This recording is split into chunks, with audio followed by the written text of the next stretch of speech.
अस्सलाम वालेकुम एवरीवन। उम्मीद है आप सब लोग ठीक ठाक होंगे। आज मैंने आलमंड बिस्कुटी बनाई थी तो उसकी रेसिपी आपको बताती हूँ। उसके लिए पहले तो हमें ये सब चीज़ें चाहिए। इनकी एक तस्वीर मैंने बनाई। 75 ग्राम्स हमें बटर चाहिए और उसके बाद हमें 180 ग्राम्स 175 ग्राम्स के अराउंड हमें ऑल पर्पज़ फ्लावर या मैदा चाहिए। 50 ग्राम्स हमने बादाम लिए थे और इसमें हमने तकरीबन 80 ग्राम्स के अराउंड शुगर लिया है। मैंने पिसी हुई चीनी ली है, आप इसमें साबुत दानेदार चीनी जो है वो भी ले सकते हैं। और उसके बाद हमें half tea spoon 1 teaspoon baking powder और 1/8 टीस्पून के बराबर बेकिंग सोडा और few drops of vanilla essence की ज़रूरत पड़ेगी। एक अंडा इसमें जाएगा साथ में।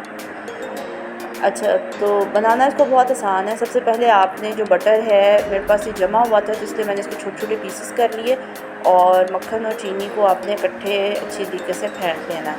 अगर तो मक्खन आपका रूम टेम्परेचर पर है फिर आपको ज़्यादा मुश्किल नहीं होगी। मुझे थोड़ा सा इसलिए टाइम लगा क्योंकि मक्खन मेरा फ्रीज़र में था और उसको भी निकाल के पीसेस में कट करके और फिर उसके बाद उसको इस तरह से स्पैचुला से तोड़ने में थोड़ा सा टाइम जो है वो लग गया।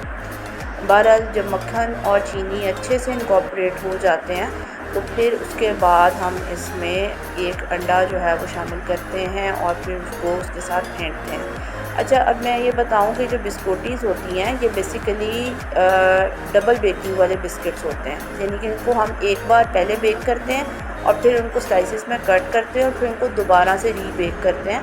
और जो फ़र्स्ट टाइम आप बेक करते हैं उस पर टेम्परेचर थोड़ा ज़्यादा होता है और जब आप उसको सेकंड टाइम बेक करते हैं तो टेम्परेचर जो है वो कम होता है।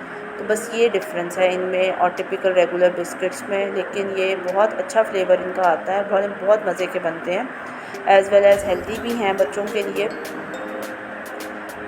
एक अंडा इसमें शामिल कर दिया मक्खन और चीनी के मिक्सचर में और इनको अच्छे से आप फेंट लें। इसके लिए आप स्पैचुला इस्तेमाल कर लें या जो विस्क होती है वो इस्तेमाल कर लें, या अगर आप चाहें तो आपके पास मशीन बीटर है तो आप इलेक्ट्रिक बीटर है तो उसको भी आप यूज़ कर सकते हैं। मेरा बीटर निकालने का दिल नहीं कर रहा था तो फिर मैंने जो हैंड विस्क था उसी से इसको विस्क कर लिया और इजीली हो गया। तो मतलब ये कोई इतना मुश्किल चीज़ नहीं है कि आप इसको बहुत आसानी से आपने बस चीज़ों को मिक्स ही करना है।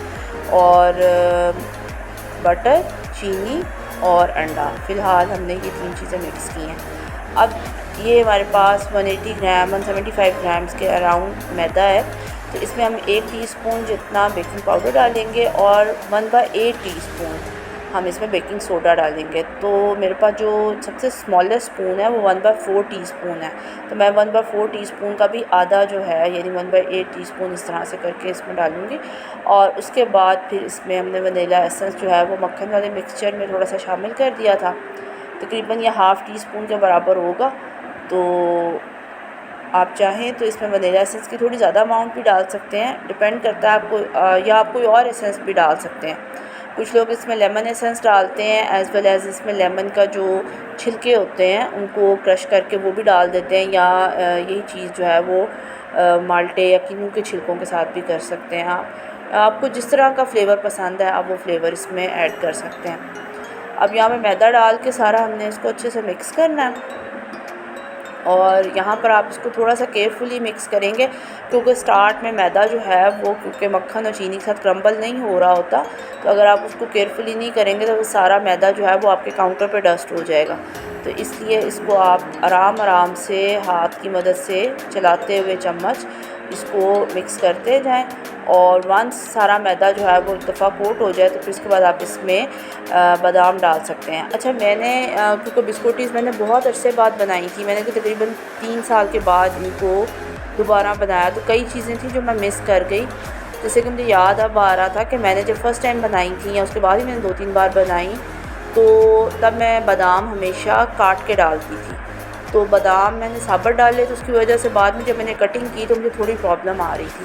तो आप बादाम काट के डालेंगे तो ज़्यादा बेहतर रहेगा।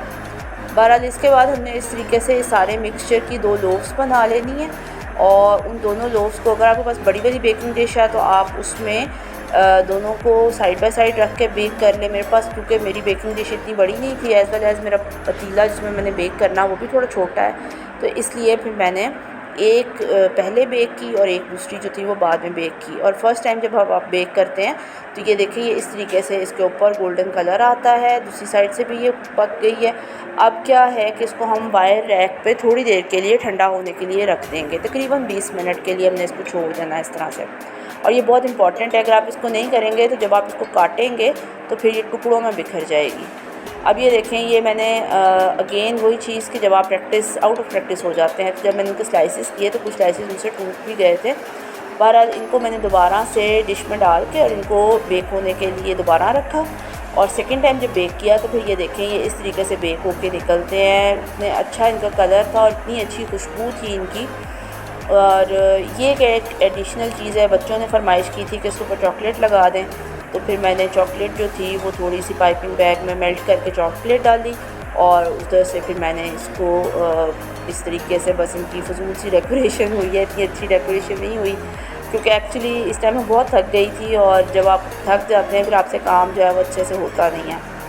तो बहरहाल ये जैसी भी थी, ये इसके पास स्प्रिंकल्स भी लगाए और चॉकलेट भी लगाई। आप इसके बगैर भी इसको एंजॉय कर सकते हैं, चाय के साथ सुबह नाश्ते में लें, बहुत मज़े के लगते हैं, या शाम की चाय के साथ इसको एंजॉय करें। और ज़रूर बनाइएगा और मुझे इसका फ़ीडबैक ज़रूर दीजिएगा। Thank you so much.